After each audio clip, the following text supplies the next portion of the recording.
کہ اے عورتوں اپنے گھروں میں ٹھہری رہو، دور جاہلیت کی آوارہ عورتوں کی طرح ماری ماری مت پھرو، کرنا فی بیوتکن، کس نے کہا؟ جس نے مردوں عورتوں کو پیدا کیا ہے اس نے کہا، قرآن میں آیا ہے، اور کہا نہیں آزادی، فریڈم، فرینس، ٹھیک ہے، فریڈم، فرینس، 90% لوگوں کا جینا حرام ہو گیا ہے جب سے آپ نے آزادی دی۔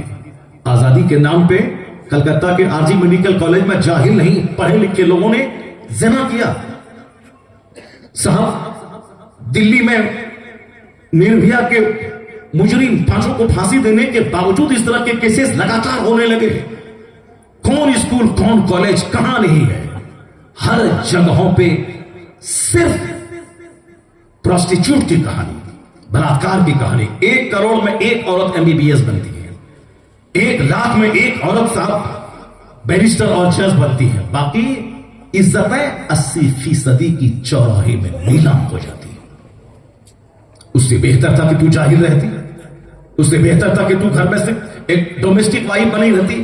یہ کون سا انجینئر، ڈاکٹر، پروفیسر، ماسٹر بننے کے شوق میں صاحب بنے تو نہیں بلکہ عزت و آبرو کو چوراہے پہ نیلام کر دیا۔ نقاب پہن کے گئے کالج اور صاحب پارک میں گزار رہے، غیروں کے ساتھ بھاگا، سارا ہندوستان رو رہا ہے۔ ابھی کرنٹ تازہ جھارکھنڈ میں ایک کیس ہوا، ایک نماز پڑھنے والی لڑکی کوئی ایک سنگھ جی کے ساتھ بھاگ گئی، صرف موبائل چلانے کی وجہ سے، صرف موبائل۔ بند کمرے میں سب کچھ موجود ہے، اب بدن میں آگ لگی ہے، اب اس آگ کو بجھانے کے لیے چاہے جو مل جائے، پیار کا کوئی مذہب نہیں ہوتا ہے۔